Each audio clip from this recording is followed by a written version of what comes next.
Hey everybody, Andy from StarWars.com here again at Lucasfilm headquarters. This week we saw Ezra develop a deeper connection with the Force in the call, and now I'm going to answer all your questions. So reach your hand out, try to connect with me. This is Rebels Recon.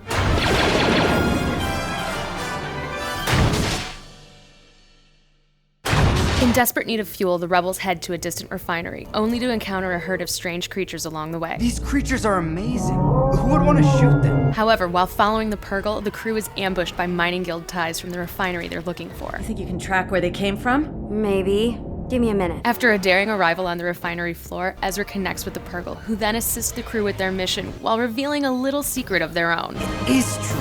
They can travel through hyperspace. This week, we saw just how powerful Ezra's connectivity to living creatures is. I sat down with the crew to talk about his abilities, the advent of hyperspace travel, and the mining guild. Check it out.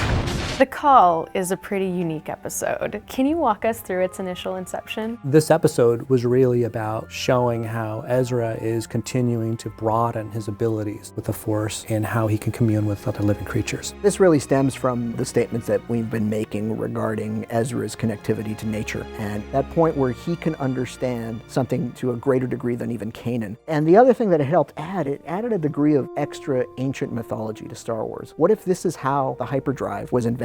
I began to think that what if the first hyperspace travel wasn't technological, but that it was, nature, and that there were creatures that people could witness that would jump to hyperspace. Ezra's natural ability to connect with other living creatures is really exhibited in this episode. Is this a skill that he's been honing deliberately, or is it just something that happens naturally? I think it's something that happens naturally, but his ability is growing. He's becoming more sensitive to the Force and how he can use it. So it's kind of an ongoing journey for him. I don't know how much he could really practice it. I think he's aware of it and it's a gift, but we haven't overplayed it. You don't want to get into this area where it's a superpower. I've never been into that aspect of it for Star Wars. The Mining Guild is briefly mentioned in The Empire Strikes Back and shown again in the novel A New Dawn. Can you provide more details about what exactly they do? We've had these corporate guilds in Clone Wars and in Episode 2, and just these vast organizations that help manage the commerce and resources of the galaxy. There's this notion that a lot of them were absorbed or wiped out by the Empire with the rise of the Empire, but the fact that the Mining Guild is specifically mentioned in Empire makes us know that that didn't happen. The Mining Guild's TIE fighters are awesome. Do they function any differently than the Imperial TIEs? The great thing about the Mining Guild TIE fighters is they have a notch cut in the stabilizers. So actually they have fantastic visibility. So you can actually see somebody coming at you from the side. Problem is because you've cut off this piece of stabilizer, they're terrible at combat. So they're great if you're going to basically be going in a straight line and shooting at something right in front of you, but if you're actually trying to hold it steady and hit something, their stabilizers are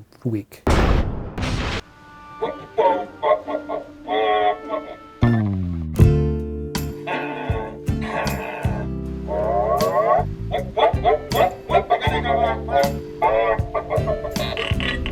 Hey, Chuck. Is this your Valentine? You're right, man. She's really cute. You guys have fun.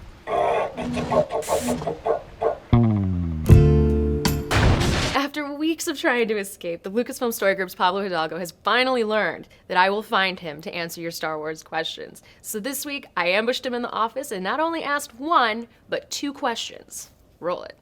I'm starting to break this guy. Hey, Pablo. Andy, good to see you. Good to see you. Welcome back. Thank you. So since you've been gone, we have two questions for you today. Okay, let's have it. Okay, the first one. Eduardo Villadao asks, we saw the crew near a black hole, so are we going to see time dilation suffered by them? You're getting science into our Star Wars, which is always kind of a weird thing. We don't know for sure whether or not the Star Wars galaxy experiences physics or time the same way our galaxy does. In Star Wars, there's like simultaneity, it's called. They have objective time. That is, someone on Tatooine can experience a Tuesday, and someone on Coruscant is experiencing that exact same Tuesday, could pick up the phone and call them. That doesn't happen in our galaxy because of relativity. The rules are different, so who knows what happens when you fly close to a star cluster like that. And our next question.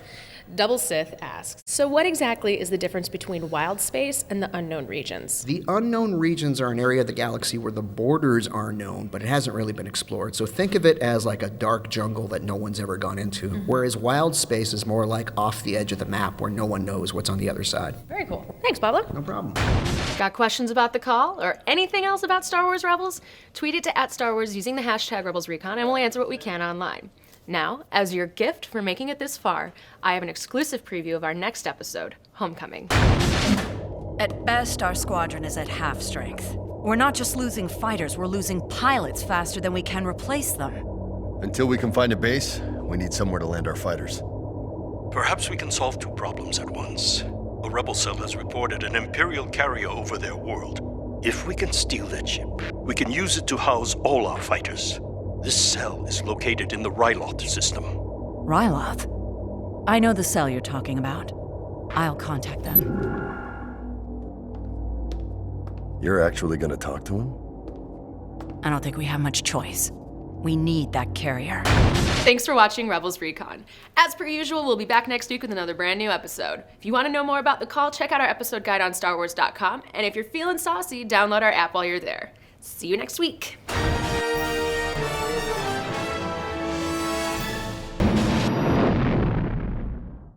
Hey everybody, Andy from StarWars.com here at Lucasfilm headquarters. This week, we saw Zeb learn he's not alone in the universe in Legends of the Lasat, and now it's time to take a peek behind the scenes. Everybody ready? This is Rebels Recon.